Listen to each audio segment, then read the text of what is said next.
a toxicologia de medicamentos. Estão lembrados? Aquela situação em que diferentes condições de exposição podem levar tanto a efeitos terapêuticos quanto a eventos tóxicos causados pelos medicamentos, principalmente com relação aos riscos e aos erros de medicação. Eu falei que nós temos erros relacionados à prescrição, principalmente pela indicação, a não indicação, omissão, e muitas vezes doses que são subterapêuticas ou sobredosagens, que levam a casos de intoxicação. Pode acontecer também interações medicamentosas, que são os principais fatores relacionados à prescrição, já que os medicamentos são a principal ferramenta, né, o principal arsenal terapêutico que vocês têm. Então, são esses os principais cuidados relacionados à toxicologia que o prescritor tem que tomar cuidado. Eu até comentei que, além disso, né, além dos problemas relacionados à prescrição, depois a cadeia relacionada ao uso dos medicamentos, ela continua. Então, a dispensação pelos farmacêuticos, né, ele precisa também ter a capacidade de avaliar o conteúdo daquela prescrição e aviar, né, fornecer o medicamento correto e, por fim, o momento da administração. Principalmente no ambiente hospitalar, a administração também é algo bem importante na preparação das formulações, principalmente quando são medicamentos injetáveis, então tem todo o procedimento, a condição de asepsia, os fatores ligados à diluição, à velocidade de infusão. Então, vocês percebam, desde a prescrição até o momento do recebimento do medicamento, quantas etapas que precisam ser bem avaliadas pelos profissionais da saúde. Então, isso mostra, né, o cuidado que, ao longo de todo esse processo, deve ser tomado para evitar a que se chegue aos chamados eventos adversos, as reações adversas que são causadas pelos medicamentos. Na aula passada, nós enfatizamos vamos chamar de grupo especial, que talvez são as classes de medicamentos mais relacionadas a reações adversas, pelas propriedades ligadas à farmacodependência, que é aquele comportamento, né? Vamos pensar de uma forma bem geral, é um comportamento caracterizado pela busca compulsiva a essas medicações, principalmente devido aos seus efeitos ligados às zonas de recompensa do cérebro, que trazem tanto a sensação de bem-estar como o alívio de sensações e condições indesejáveis à saúde do paciente. Então, à medida em que esses medicamentos vão exercendo o seu efeito, nós ainda temos outros fenômenos associados,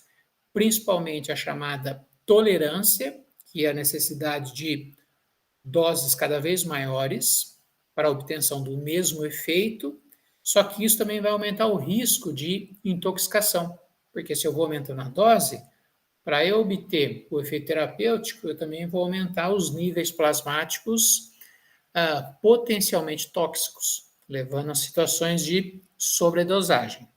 Imaginem isso com um paciente muitas vezes em polifarmacoterapia, ou seja, tomando uma série de medicamentos, e isso vai levar a interações medicamentosas, e ainda nós temos grupos especiais, como, por exemplo, pacientes com doenças hepáticas, doenças renais ou susceptibilidades, que ainda esses efeitos podem acontecer de forma até mais comum do que uma população normal. Tudo bem? E hoje nós vamos falar um pouquinho sobre intoxicações exógenas, principalmente para vocês reconhecerem as chamadas síndromes tóxicas, que são conjunto de sinais e sintomas que são característicos de uma intoxicação. Então, quando vocês receberem um paciente com suspeita de intoxicação, com base naquele conjunto de sinais, mesmo que o paciente não consiga relatar um pouquinho do histórico da exposição, ou os familiares não estejam ah, a par da situação, só de vocês reconhecerem os principais sintomas, vocês podem ter uma ideia da classe dos medicamentos que estão envolvidos nesses casos. Principalmente quando forem intoxicações em que o paciente apresenta confusão mental ou perda da consciência, esses sinais que aparecem nessas síndromes já permitem pelo menos vocês começarem uma investigação, né?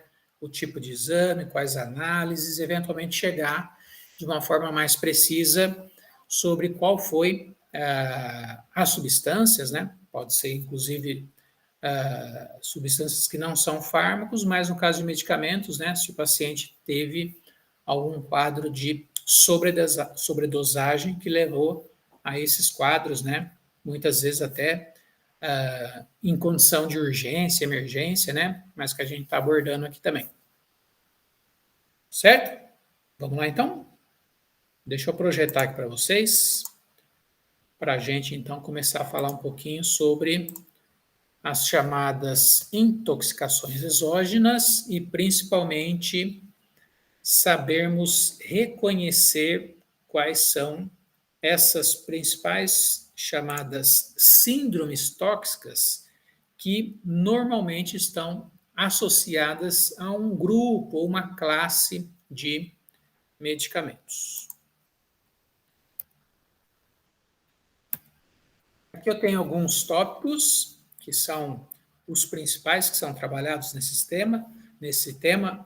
Quais são as principais formas de intoxicação exógena, não só os medicamentos, mas também poluentes, durante as chamadas exposições ocupacionais, em que muitas vezes o trabalhador ele é exposto a uma determinada condição. Pode ser que ele não tenha tido um treinamento ou não esteja utilizando os equipamentos de proteção individual, ou se for uma empresa muito grande, né, uma multinacional, por exemplo, com muitos funcionários, existem até os chamados programas de prevenção de riscos e acidentes, que eu vou falar um pouquinho com vocês no tema sobre medicina do trabalho. Então, essas exposições, muitas vezes solventes, metais, partículas que estão no ambiente, também podem ser fontes de intoxicações exógenas. Mas, do ponto de vista epidemiológico, os medicamentos, eles são os principais responsáveis pelos casos de intoxicação. Mas, por exemplo, se a pessoa chegar com uma roupa do trabalho, né, ou tiver uma situação assim que levante um histórico, né, de uma atividade laboral potencialmente tóxica, por exemplo, um agricultor, né, ele chega ali num estado de confusão mental, com a roupa do trabalho, muitas vezes sujo, né, por conta das atividades que ele exerce, e pode ser que vocês encontrem aí alguma evidência sobre exposição a praguicidas, por exemplo. Se for um funcionário de uma empresa, talvez não na cidade de Foz do Iguaçu, mas numa capital ou num grande centro, de uma siderúrgica, né? Ou numa empresa de metalurgia e que tem muito metal disperso no ambiente, uma indústria de solventes, por exemplo. Então, todas essas substâncias têm o potencial de causar intoxicação exógena, mas os medicamentos normalmente estão entre os casos mais comuns de intoxicação. E dentre essas classes de medicamentos, nós vamos falar sobre 4 delas que são as mais importantes. As síndromes narcóticas, que são causadas pelos derivados opioides, os anestésicos gerais, pelo seu efeito depressor do sistema nervoso, eles também, e as suas propriedades de causarem farmacodependência, estão entre as principais classes de medicamentos envolvidos em intoxicação, as síndromes simpatomiméticas, principalmente o abuso de derivados anfetamínicos, que também são bastante comuns, né? Até em formulações usadas para emagrecer ou para manter o estado de alerta. Vocês podem ter visto reportagens, muitas vezes com acidentes, né? Entre motoristas, e aí, no momento da perícia ou nos exames toxicológicos, aparece lá que o condutor estava sob efeito de derivados anfetamínicos, né? Anfetamina, anfepramona, os chamados rebites, já ouviram falar? São essas substâncias, né, simpatomiméticas que aumentam, são estimulantes do sistema nervoso e têm como finalidade manter o estado de alerta ou manter a pessoa num nível, né, de agitação e disposição para que, no caso desses condutores, né, eles consigam dirigir por longas horas, né, longos períodos, sem muitas vezes um intervalo de descanso. Além da síndrome narcótica, simpatomimética, que são depressores e estimulantes, nós temos outras classes que também não são tão ligadas a abuso, mas também podem causar esses casos de intoxicação. As síndromes extrapiramidais, que são causadas por medicamentos antipsicóticos para tratamento de paranoia, esquizofrenia. Existiam algumas classes de medicamentos mais tradicionais, como, por exemplo, o haloperidol, que era bem típica a síndrome que eles causavam. Hoje em dia, existem medicamentos de gerações mais novas, com menor efeito adverso, mas mesmo assim exige um cuidado e um acompanhamento para que vocês consigam reconhecer esses efeitos adversos que também são causados por esses medicamentos mais novos. E a síndrome neuroléptica é aquela que envolve os benzodiazepínicos e os barbitúricos, que são fármacos utilizados como hipnóticos, por exemplo, um pré-anestésico, ou sedativos, né, que levam realmente à sedação e à perda da consciência, do estado de lucidez, que são aqueles que eu disse que estão entre os mais prescritos na atualidade, por exemplo, o clonazepam, né, mas tem outros, até de uso de ambiente hospitalar, tem um que chama tiopental, que ele é um pré-anestésico. Quem já fez exame, por exemplo, de endoscopia, deve ter passado por ele, tomado um pré-anestésico, ficou num estado bem de sonolência para depois sofrer anestesia. E esses de uso mais comuns, para tratamento da ansiedade, depressão, né? Como é o caso do escitalopram, do próprio clonazepam, alprazolam, são esses que estão entre os mais vendidos e, consequentemente, mais envolvidos nesses casos de intoxicação. Para alguns desses medicamentos, principalmente aqueles que trazem um risco maior, tanto por eles serem tóxicos, quanto pela saúde, pela condição do paciente. E esses têm como indicação, principalmente em locais onde se tem uma estrutura laboratorial maior, a chamada monitorização terapêutica, que eu devo ter comentado já na primeira aula, que é a determinação, a dosagem dos níveis plasmáticos de fármacos que são muito perigosos. E eles são os que estão mais envolvidos em casos de intoxicação. Então, por exemplo, se for um fármaco cardiotônico, em que a dose tóxica é muito próxima da dose terapêutica. Eu até falei com vocês o conceito de índice terapêutico, estão lembrados? Que é a relação entre a dose tóxica e a dose terapêutica, a dose efetiva. Que quanto menor for essa relação, significa que ele é mais perigoso. Então, vamos pegar como exemplo a digoxina ou a varfarina. A digoxina é um cardiotônico. Então, não dá para ter uma ideia de que um paciente que toma cardiotônico, ele é um paciente de risco, né? Ele pertence a cardiopatas, né?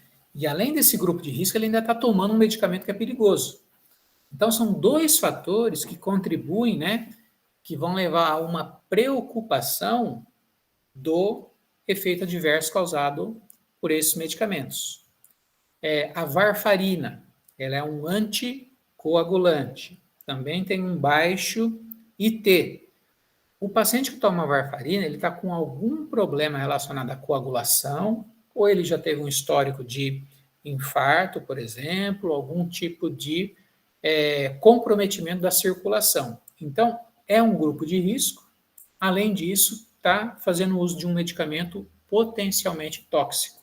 Então, nesses dois casos que eu dei como exemplo, a digoxina, a varfarina, tem, por exemplo, alguns imunossupressores usados em pacientes transplantados, a ciclosporina, todos eles são utilizados num ambiente assim de risco e ainda são perigosos, né? Então, são dois cuidados. Além de você obter o efeito terapêutico, você tem que tomar cuidado ainda para que essas variações não levem a um quadro de intoxicação. Então, índices terapêuticos por volta de 4, que são esses exemplos que eu dei, significa que 100 miligramas é o efeito terapêutico e quando chegar em 400 miligramas, já pode ser que boa parte desses pacientes tenha algum efeito adverso. Então, isso é realmente algo que deva ser monitorado. Se vocês estiverem num hospital assim de referência e esses pacientes estiverem fazendo uso desses medicamentos, varfarina, digoxina, o lítio, que é um estabilizador de humor bastante conhecido também, todos eles podem causar toxicidade. Então, de tempo em tempo, talvez 2 semanas a cada mês, uma vez por mês, eles têm a coleta sanguínea e é feita a dosagem do medicamento, para ver se, por exemplo, algum grau de insuficiência renal ou alguma hepatopatia não está alterando demais os níveis plasmáticos desses medicamentos. Então, a monitorização terapêutica é a ferramenta mais eficaz contra intoxicações causadas por medicamentos, porque qualquer falha no chamado regime terapêutico, para fármacos que são perigosos, podem levar a uma intoxicação. Eu até brinquei que a pessoa, por exemplo, esquece de tomar o comprimido num dia, né? Vamos supor que ela toma 2 vezes. Aí ela esquece o comprimido da noite. Aí no outro dia de manhã ela fala, nossa, eu esqueci. Então eu vou tomar 2 para compensar o de ontem. Mas já para garantir que eu não vou esquecer o da noite, eu vou tomar 3, então, para daí eu já fico segura. Então, assim, por mais que pareça uma brincadeira, não é difícil chegar em níveis plasmáticos 3 ou 4 vezes, né? Principalmente para alguns fármacos em que a dose é muito pequena, né? Então, assim, esses imunossupressores, o lítio, a varfarina, hormônios, então nem se fala, né? São aquelas nanogramas. Qualquer erro ali na posologia, passados alguns dias, algumas semanas, os níveis plasmáticos vão fugir da chamada janela terapêutica. Então, é bastante comum esses tipos de intoxicação. Na aula sobre cuidados na prescrição para pacientes idosos, tem dados, né, estatísticos que mostram que grande parte das internações, dos casos que se agravam durante a internação, se deve a intoxicações causadas por medicamentos. Então, é algo que realmente deva ter, né, um controle maior, principalmente pelas ações de farmacovigilância, notificar quando isso acontece, né, para a gente ter uma ideia realmente da extensão desse problema.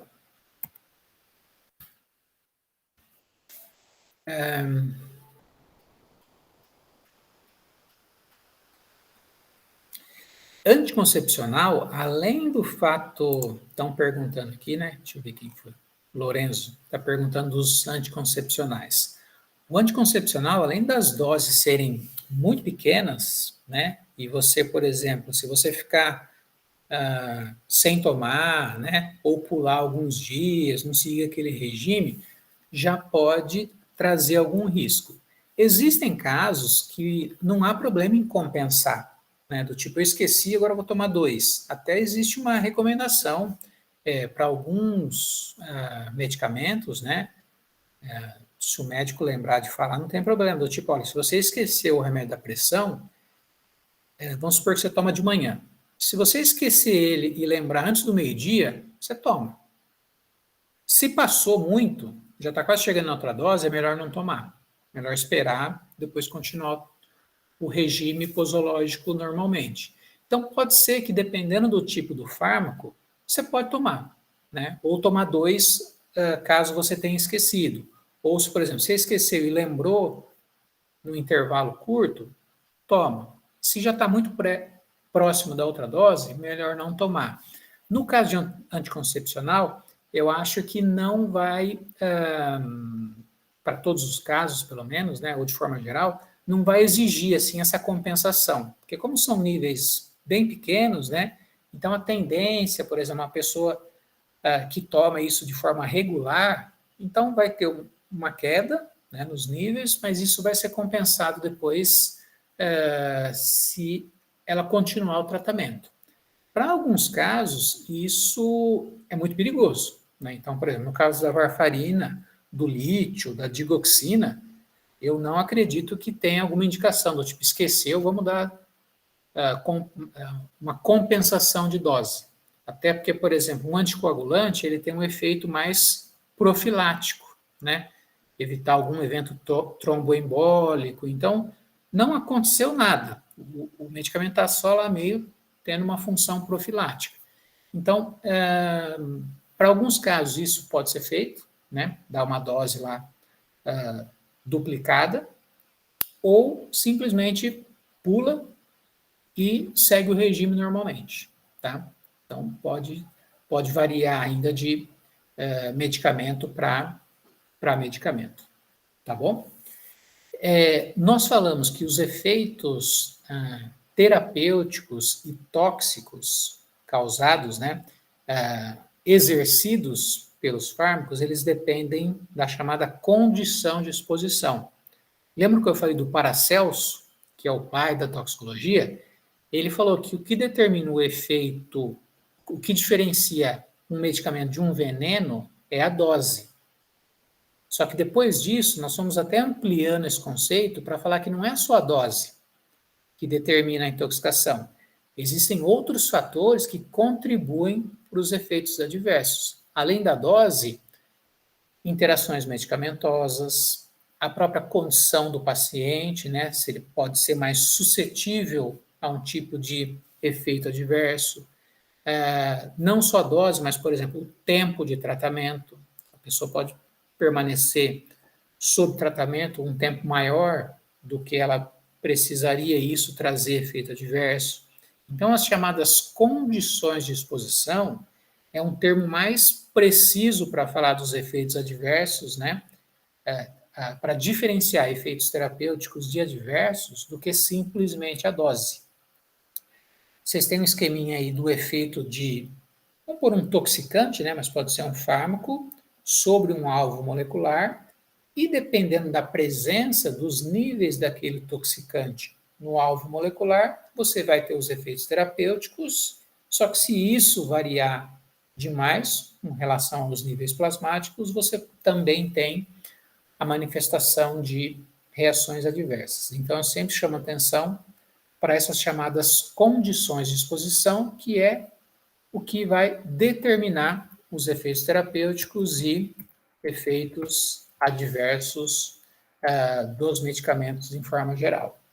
E as intoxicações exógenas, né, aquelas que vêm por substâncias do ambiente, em geral, em contato com o organismo. Então, a exposição a substâncias que elas podem ser administradas, no caso de medicamento, um alimento, né, ele é ingerido e ele pode ter uma série de contaminantes também na sua preparação, e inclui principalmente medicamentos, se for exposição a produtos químicos, gases, solventes voláteis são os que mais estão associados a esses casos de intoxicação.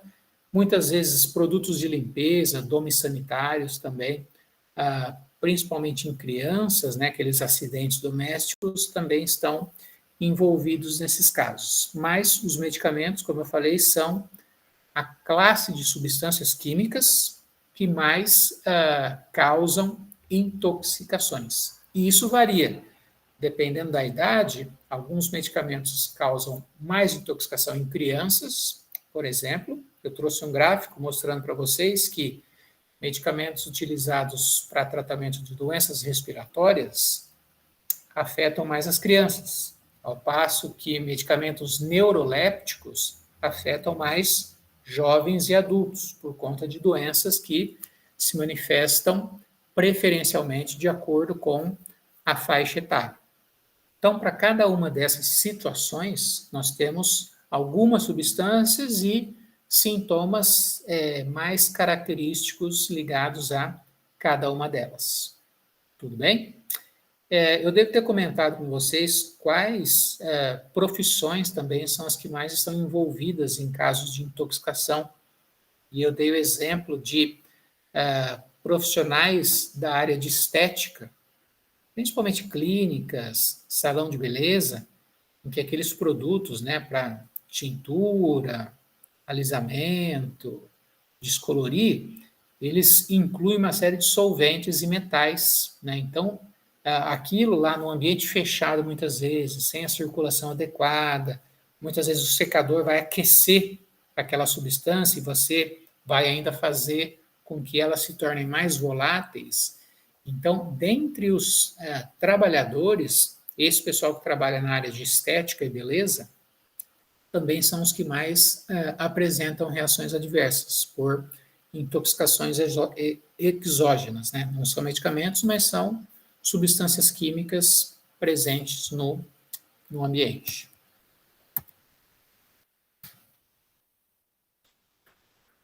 A principal síndrome envolvida em intoxicações é a síndrome narcótica, causada pelos medicamentos analgésicos gerais e outras drogas relacionadas que também possuem efeito depressor do sistema nervoso. Aqueles derivados da morfina, codeína, propofol, são os que mais são utilizados, né, e os mais envolvidos nesses casos de intoxicação. E existem 3 sintomas que são conhecidos como a tríade narcótica, que é aqueles que mais vocês conseguem reconhecer desde o início um paciente intoxicado. Então, alteração na dilatação pupilar, a miose, depressão respiratória, além, né, do estado geral de torpor e confusão mental, a depressão respiratória é algo que vai sinalizar de forma muito clara a intoxicação por depressores do sistema nervoso, que podem ainda serem sintomas que evoluem até coma, né? E muitas vezes leva ao óbito do paciente. Nós comentamos que um dos efeitos relativos à farmacodependência causadas por esses medicamentos é a tolerância. Então, o fato ou a necessidade de doses elevadas, muitas vezes para tratar condições crônicas, né, também pode levar à síndrome narcótica. Então, por exemplo, um paciente passou por um pós-operatório, ou tem uma condição de saúde bastante crítica, e vocês já tiveram conhecimento de que ele faz uso desses medicamentos por um tempo aí relativamente longo, pode prever que as doses que são utilizadas já são maiores do que aquelas normais, né? Ou seja, ele já está sob um risco maior de intoxicação pelo fenômeno da tolerância. O que foi prescrito inicialmente provavelmente não conseguiu se manter por muito tempo. Então, ou ele teve que associar com outros anestésicos, ou a dose, por exemplo, da morfina teve que ser corrigida, né, aumentada para manter os mesmos efeitos terapêuticos. Para esses casos, né, além de vocês garantirem a manutenção e a preservação dos sinais vitais, existem as substâncias que são antídotos, normalmente são fármacos muito semelhantes, né, com estrutura semelhante, mas com potencial, com um efeito menor do que o fármaco que causou a intoxicação. E no caso das síndromes narcóticas, a naloxona, ela é um antagonista do receptor opioide, aonde que a morfina se liga. Então, esse paciente, no caso de intoxicação, ou no próprio caso da farmacodependência, em que o médico está tentando fazer com que ele se desligue, né, que ele perca essa condição de forma gradativa, que ele faça o desmame dessas substâncias, é prescrito a naloxona, que ela mantém a atividade dos receptores, só que esses efeitos da morfina não são, né, mais alimentados no paciente. Então, a tendência é que ele vá gradativamente perdendo a dependência com relação a essas substâncias. Então, síndrome narcótica é uma das principais que acontecem em casos de intoxicação causadas por medicamentos.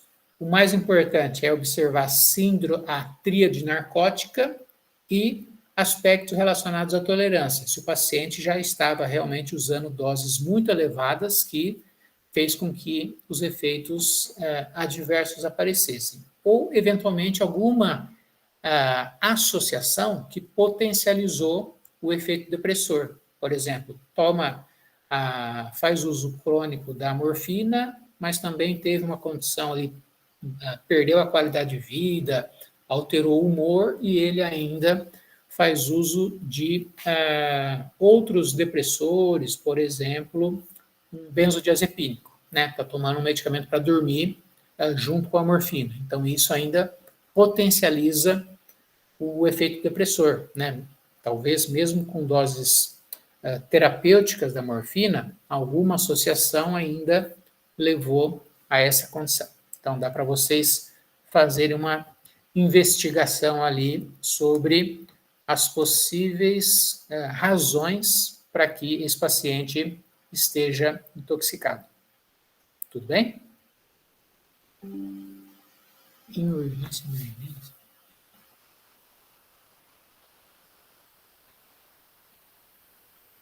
Legal. Esses derivados da morfina, né, a codeína, por exemplo, até pouco tempo ela era bem mais utilizada. Tinha até alguns xaropes para tosse que eram derivados da codeína, porque tem efeito, a depressão do sistema nervoso tem efeito antitussígeno também.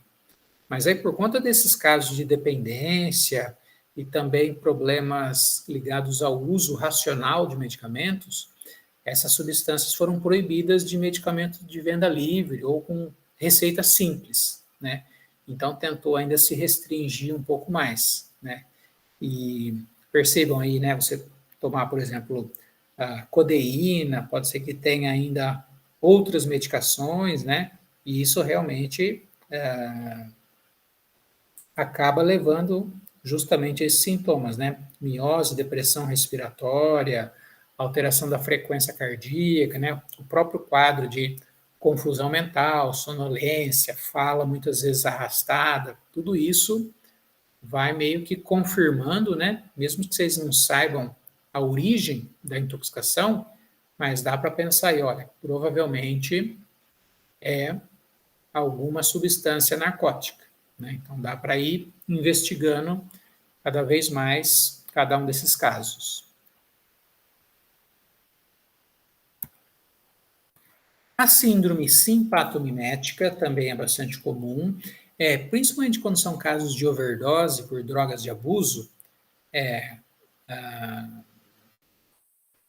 a cocaína, né, os derivados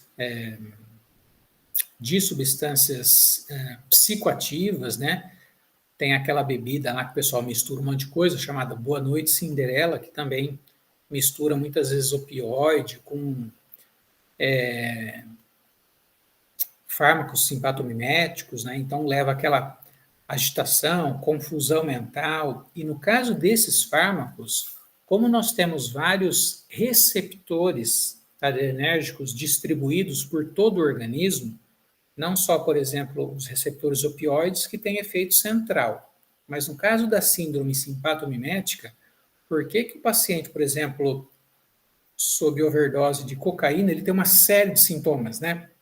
Altera a pressão, frequência cardíaca, temperatura, confusão mental, alteração na motilidade gastrointestinal, no padrão urinário, modifica tudo porque esses receptores eles estão distribuídos por todo o organismo.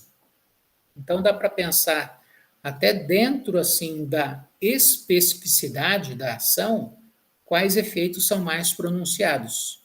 Por exemplo, tem um fármaco utilizado na insuficiência cardíaca, que ele é um agonista beta-1. A dobutamina, ela tem como finalidade atuar preferencialmente no coração de pacientes com insuficiência cardíaca. Então, se você tiver uma intoxicação pela dobutamina, pode ser que você não encontre muito efeito respiratório, muito efeito na motilidade gastrointestinal, muito efeito na pressão arterial, mas sim na força de contração e frequência cardíaca. Por outro lado, se for uma intoxicação por um fármaco beta-2 agonista, principalmente aqueles para tratamento de doenças respiratórias, salbutamol, fenoterol, já ouviram falar? Eles são utilizados para tratamento de asma, bronquite, enfisema pulmonar durante as crises. Então, nesses casos, vocês vão perceber mais sintomas respiratórios do que sintomas cardíacos, porque é justamente a seletividade desses fármacos a um tipo de receptor que está mais presente no pulmão, faz com que esses efeitos sejam mais visíveis de acontecer. Uma intoxicação, mesmo que ela seja por fármacos simpatomiméticos, dependendo do receptor, vocês vão perceber alguns sintomas mais pronunciados. Para outros não, por exemplo, a epinefrina, a fenilefrina, elas têm efeito mais gerais. Mas, por exemplo, clonidina, que é um antihipertensivo, se você tiver uma intoxicação pela clonidina, vocês vão perceber um quadro de hipotensão bem pronunciado, né? Dilatação do vaso, porque os receptores alfa-2 eles estão distribuídos preferencialmente na parede dos vasos. Tudo bem? Então, para o caso da síndrome simpatomimética, considerar ainda dentro desses efeitos que acontecem por todo o organismo, quais são aqueles ainda mais visíveis que podem ainda levá-los a uma investigação sobre qual classe de fármaco pode estar envolvida nessa intoxicação. Então, se vocês pegarem esses sintomas, observarem um pouquinho o histórico, o prontuário do paciente, dá para ser bem mais certeiro na investigação de qual fármaco possa estar causando esses efeitos adversos. Entenderam? Essa diferença que pode acontecer, mesmo no que nós estamos chamando de simpatomiméticos, né? Ainda essa seletividade pode fazer com que alguns sintomas apareçam e outros não. Então, por exemplo, no caso aí da dobutamina que eu falei, né? O fato de não causar hipertensão, não causar uma hiperventilação, não deve levar vocês a excluírem a possibilidade de ser um simpatomimético, porque talvez o efeito mais seletivo não vai refletir diretamente sinais respiratórios, por exemplo, ou sinais ligados a aumento da temperatura, que também é bastante comum em alguns fármacos simpatomiméticos. Tudo bem? Um outro tipo é a chamada síndrome extrapiramidal, causada por medicamentos antipsicóticos e menos comuns fármacos antieméticos, também pode acontecer. Dentre os efeitos mais comuns, nós temos alterações na coordenação motora, talvez seja a indicação mais clara de que o paciente está intoxicado com essas classes de fármacos.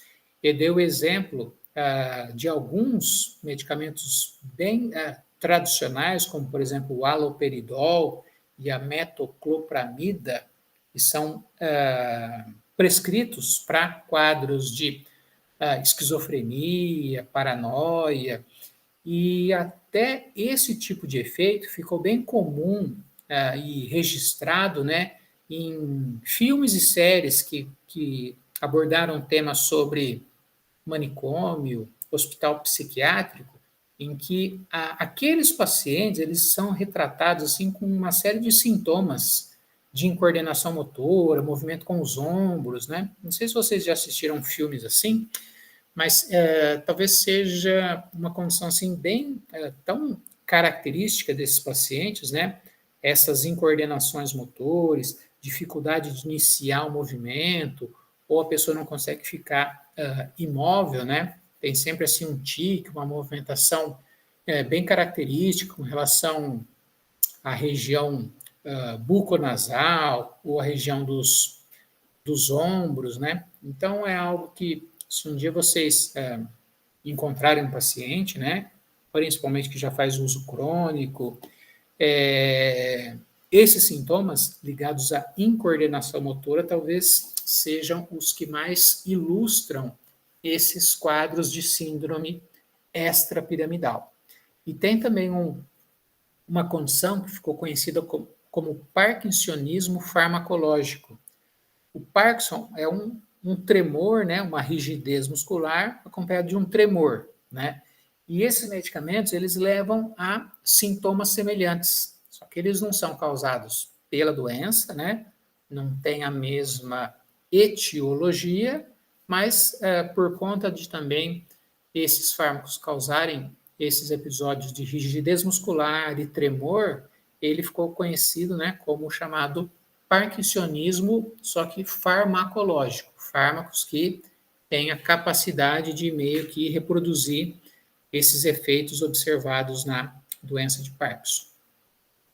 Hoje em dia existem medicamentos que são com menor efeitos adversos, mas ainda assim é importante o monitoramento para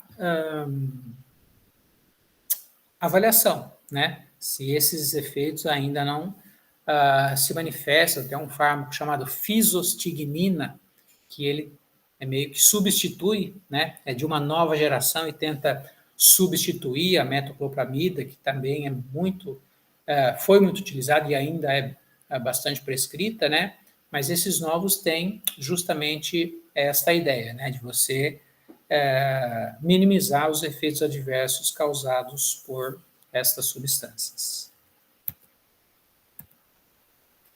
A síndrome neuroléptica está entre as mais comuns, porque, como eu mencionei, aqueles fármacos benzodiazepínicos e também os barbitúricos estão sendo muito utilizados e, por conta disso, a farmacodependência, o uso prolongado dessas substâncias, a falta de adesão ao regime posológico faz com que, né, muitas vezes, os efeitos adversos aparecem. E no caso da síndrome neuroléptica, como são fármacos, né, ligados a efeito hipnótico, sedativo, alguns deles são também prescritos para quadros de ansiedade, depressão, ação anticonvulsivante, né, para tratamento da epilepsia, tem, né, principalmente nessas associações, o risco de manifestar a síndrome, que aparece como um estado de sedação, sonolência, diplopia, né? Então a visão acaba sofrendo, né, o impacto do efeito dessas substâncias. Muitas vezes Esses efeitos centrais se estendem pelo organismo, queda da pressão arterial, taquicardia reflexa pode acontecer também, né, para compensar a queda da pressão. Então, são, dentre os fármacos mais utilizados hoje em dia, os benzodiazepínicos são aqueles mais envolvidos na síndrome neuroléptica. E a farmacodependência ainda vai contribuir para esses casos de intoxicação, principalmente pelo uso inadequado dessas substâncias. A dependência e, muitas vezes, né, as consequências da dependência. A tolerância e, em situações em que é necessária a retirada, a síndrome de abstinência, que é causada pela interrupção, muitas vezes abrupta, do uso dessas substâncias. Falamos da naloxona, que é um antídoto para tratamento de intoxicações por opioides. No caso dos benzodiazepínicos, nós também temos um antagonista dos receptores benzodiazepínicos, que é o flumazenil. Então, além de você realizar o atendimento, né, para manutenção dos sinais vitais, a utilização do flumazenil é a principal indicação farmacológica para tratamento de intoxicação causada por benzodiazepínicos geradores da síndrome neuroléptica.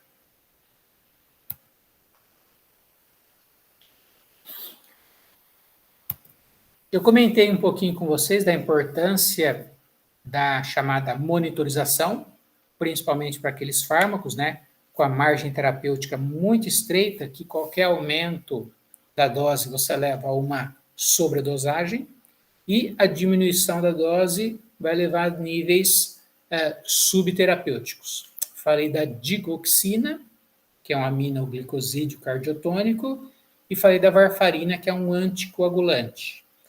Existem outros casos que é difícil você também avaliar o efeito terapêutico.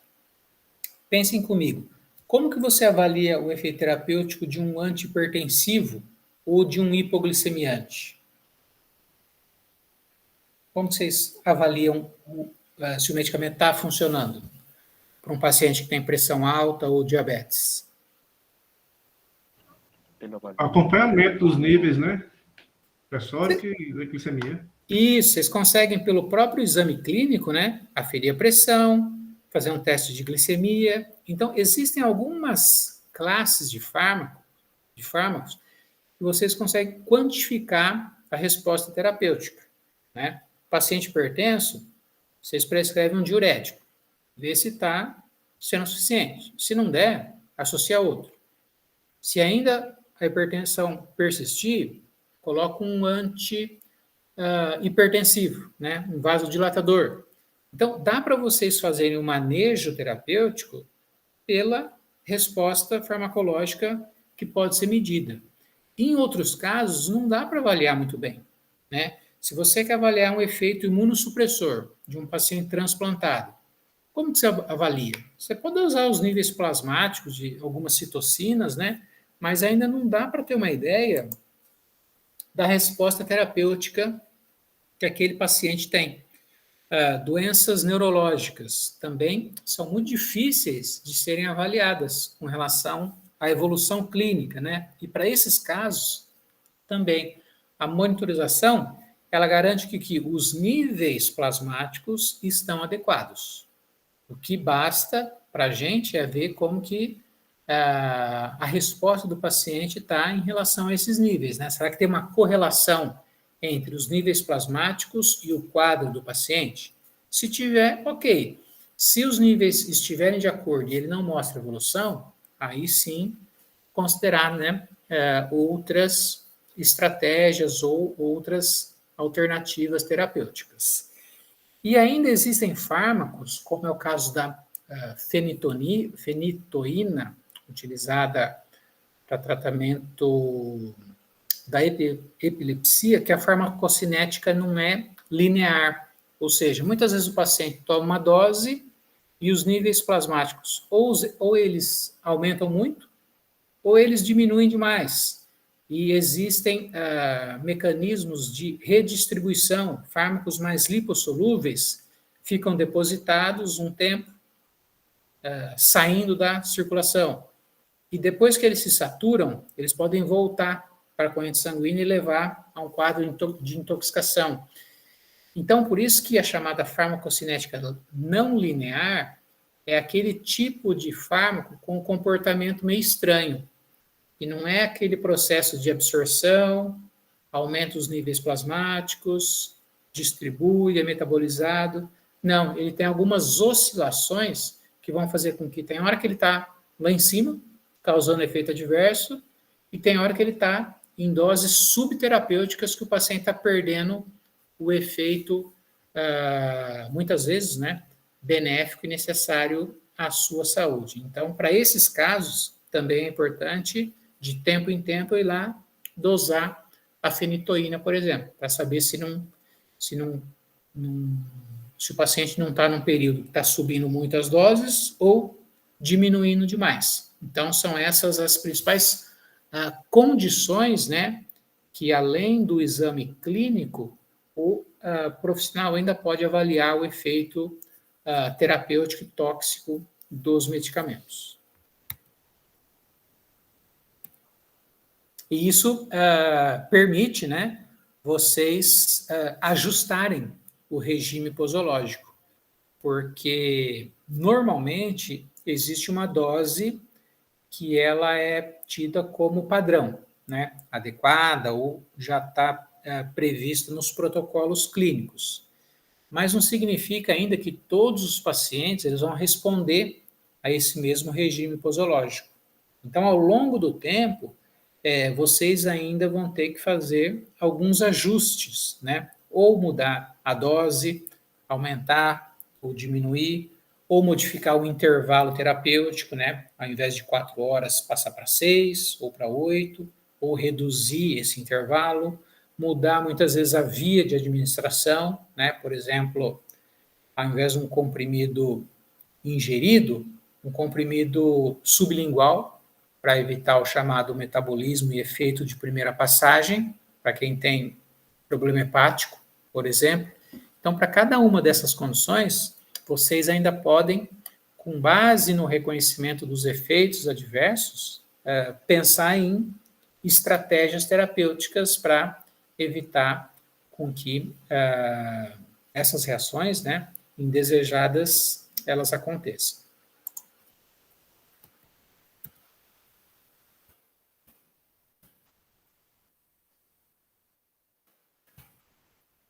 Ficou azul demais aqui, não sei o que aconteceu, porque estava branco. Não sei se vocês estão conseguindo ler, mas depois eu mando para vocês. De forma geral, existem algumas condutas, né, mais conhecidas que são adotadas para atendimento ao paciente intoxicado.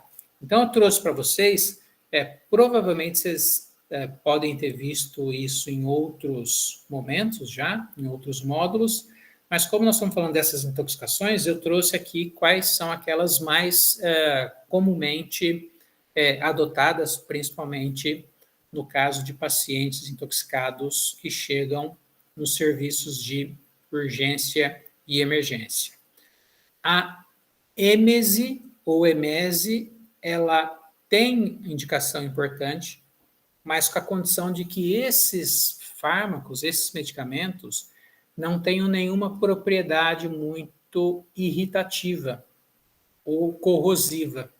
Porque para algumas situações, principalmente quando são medicamentos muito ácidos ou uma outra exposição, por exemplo, a substâncias básicas ou alguma intoxicação intencional, né, um caso de suicídio que a pessoa ingeriu soda cáustica. A emese faz com que aquele material, aquele conteúdo, ele vá recircular no trato gastrointestinal. E isso faz com que, além da lesão que aconteceu no momento da ingestão, quando aquilo recircula e volta no trato gastrointestinal, você tem ainda lesões adicionais que vão ser causadas, né, por conta do contato novamente com os tecidos, chance de aspirar, né, essas substâncias para as vias aéreas. Então, a emese é uma dessas estratégias adotadas, principalmente quando o tempo da exposição, o intervalo da ingestão do medicamento, ou se for uma exposição, né, ocupacional, um intervalo curto, porque nesses casos o fármaco ainda não foi absorvido. Não faria muito sentido a pessoa que toma, por exemplo, um opioide faz 3 meses chegar intoxicada no hospital e adotarem como a estratégia, né, de atendimento a emese. A não ser que for assim uma gestão de 4, 5 comprimidos ao mesmo tempo, né, no intervalo curto. Caso contrário, aquilo já foi absorvido e induzir o vômito não faria, né, efeito nenhum para esses casos. Então, cuidar de que indicar a eliminação da substância por meio do vômito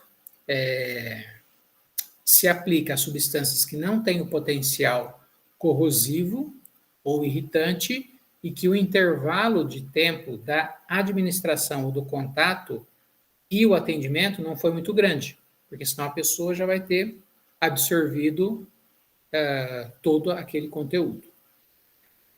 Além da emese, lavagem nasogástrica também é uma outra possibilidade que tem como finalidade a prevenção de absorção adicional daquela substância. Nesses 2 casos, ainda tem conteúdo no trato gastrointestinal. Então, por isso que elas se aplicam muito bem. O carvão ativado também é algo que tem um efeito importante no sequestro de substâncias. Percebam que o termo é adsorção, é diferente de absorção, né? Adsorver é como se fosse se ligar, né? E formar aglomerados que não são absorvidos, depois são eliminados pelo organismo. Então, o carvão ativado, ele possui propriedades adsortivas que faz com que algumas classes de fármacos se ligam fortemente e não são absorvidos. E as substâncias laxantes, né, elas têm como finalidade aumentar o trânsito gastrointestinal e fazer com que você elimine as substâncias mais rapidamente, sem o tempo adequado para que elas sejam absorvidas. Então, todas essas estratégias consideram que a exposição ou a ingestão dessas substâncias seja próxima do momento do atendimento. E depois que o tempo passou e que essas substâncias já foram absorvidas, nós temos outras condutas que são mais adequadas, né? Até porque vocês vão ter que acompanhar a evolução do paciente, né? Para ver qual que pode se aplicar dependendo da situação. Então, a diurese e a alcalinização da urina, que é fazer com que ela se torne mais básica e não seja reabsorvida, né, que as substâncias não sejam reabsorvidas, auxilia na depuração, né? Você, por exemplo, administra um diurético potente junto com a hiperidratação. Dá bastante água junto com o diurético. Aquilo vai fazer com que, né, maiores volumes sejam eliminados e com isso vão carregando a substância, né, para ser eliminada do organismo. Então, a diurese associada à alcalinização da urina. Casos mais graves, né, principalmente quando as substâncias já estão circulando, distribuídas pelos tecidos, a hemodiálise e a hemoperfusão também são consideradas, principalmente para prevenir aqueles efeitos mais prolongados, né, tóxicos mais que acontecem ao longo do tempo, né? Então, a perfusão faz com que você tente remover o máximo da substância que não está sendo eliminada via renal e para algumas dessas síndromes existem os chamados antídotos, que são antagonistas que bloqueiam o local de ação. Então, a naloxona e o flumazenil são aqueles mais utilizados para as duas principais síndromes, para a narcótica e para a síndrome neuroléptica, causadas pelos principais representantes, opioides e benzodiazepínicos. Mas nesses casos, dessas medidas mais específicas, na maioria das vezes o tempo da exposição ou da administração do medicamento já passou, né? Tem um intervalo grande entre esses dois momentos, a ponto de que, pelo menos grande parte dessas substâncias já foi absorvida. Então, já está na corrente sanguínea e já foi distribuída pelos tecidos.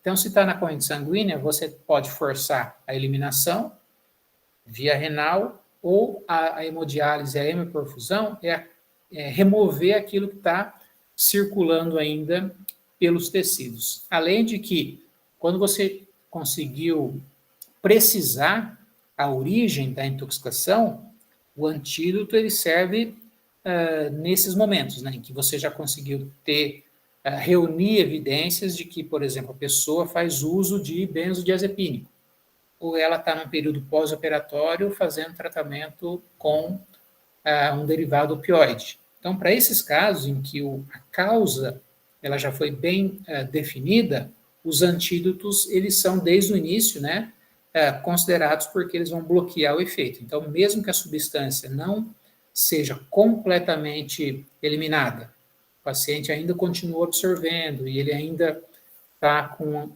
parte daquele fármaco circulando, o antídoto pelo menos está bloqueando os alvos moleculares, né? Pode ser um receptor, pode ser uma enzima, fazendo com que esses fármacos não exerçam os seus efeitos nos locais de ação.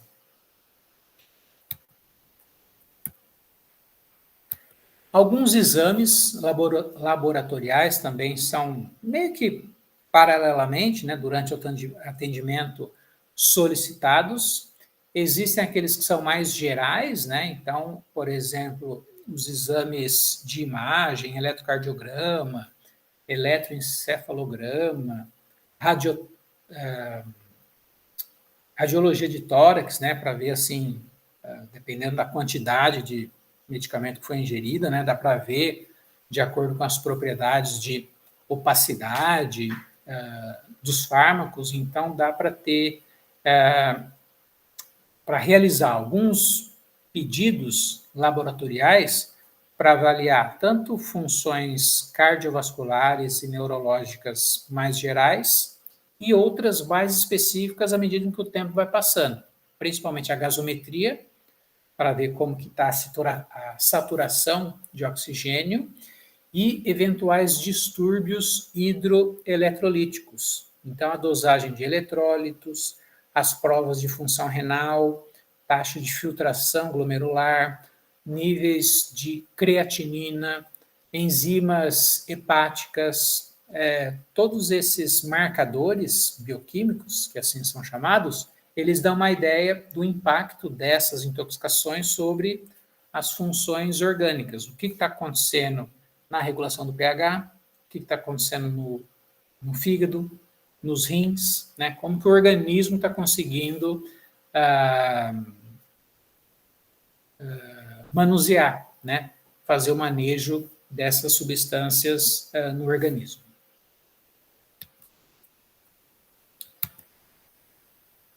Entenderam, pessoal? Tudo bem? Vamos para o caso?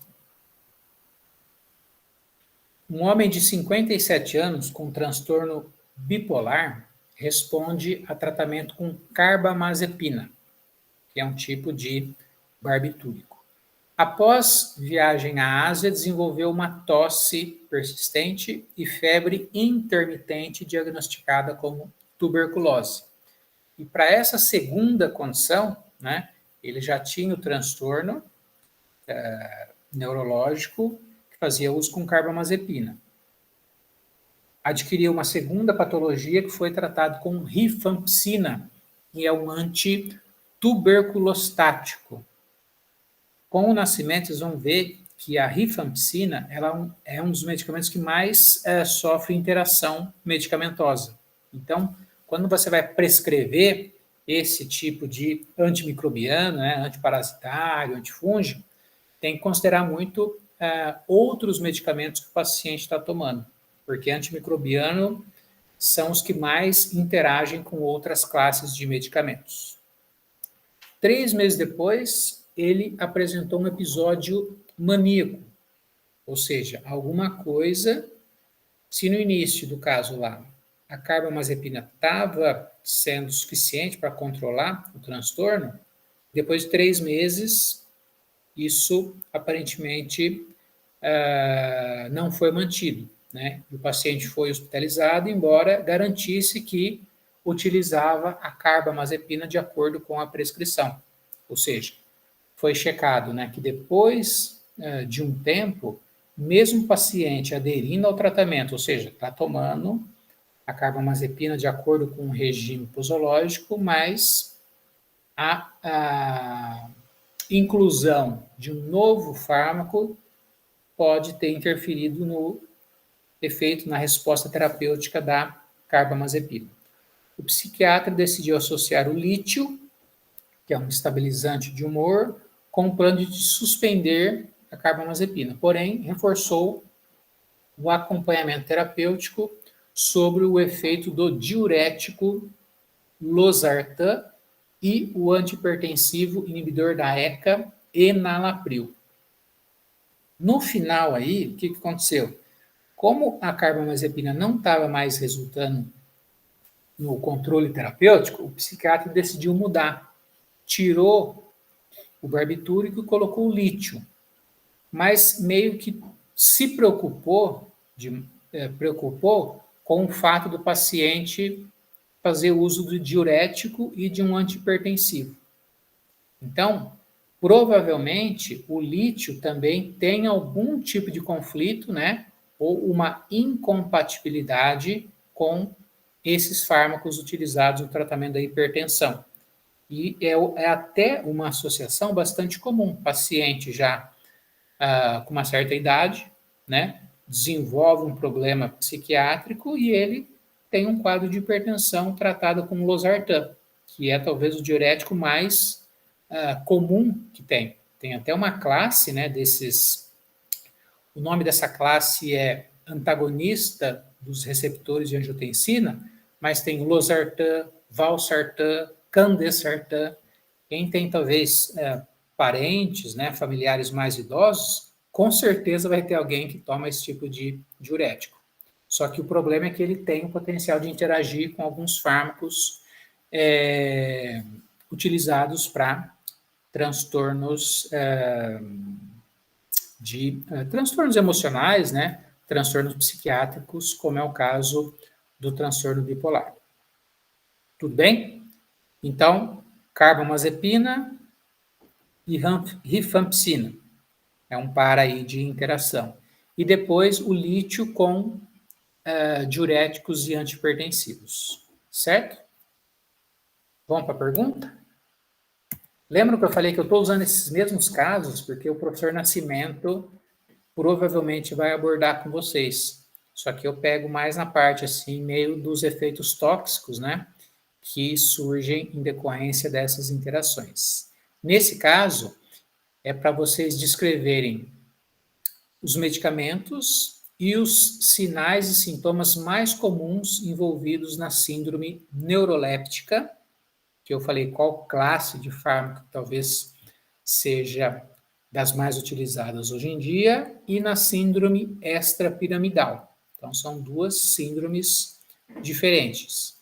E quais são os fármacos que podem potencializar, ou seja, tem algum tipo de interação com os efeitos do lítio, que ele é utilizado para tratamento desses transtornos ligados ao humor e também tem uma série de interações. E o problema ainda é que o lítio se inclui naqueles fármacos que são de estreita margem terapêutica. Então, muitas vezes, eles atrapalham o efeito de outros fármacos e eles também alteram os seus níveis plasmáticos. E o risco de intoxicação causada por lítio também é bastante alto. Tudo bem? Então, quais fármacos estão envolvidos nas síndromes neuroléptica e extrapiramidal e quais deles, do caso, interagem com o lítio? Nós vimos que o médico teve uma preocupação ali com antipertensivos e diuréticos, então dei uma pesquisada sobre esses efeitos decorrentes das interações do lítio também. Tudo bem? Fechamos aqui? Só deem um ok para mim, por favor. E eu acho que a semana passada eu não mandei a aula e eu já vou converter aqui no PDF e mando acho que foi para o Carlos que eu estava mandando. Isso, professor. A aula da semana passada o senhor não me enviou mesmo. Não, né? Tá. Então, eu já mando a da semana passada, da dependência, e a de hoje das intoxicações exógenas. Feito? Então, tá bom, gente. Obrigado. E a gente se vê na próxima terça-feira.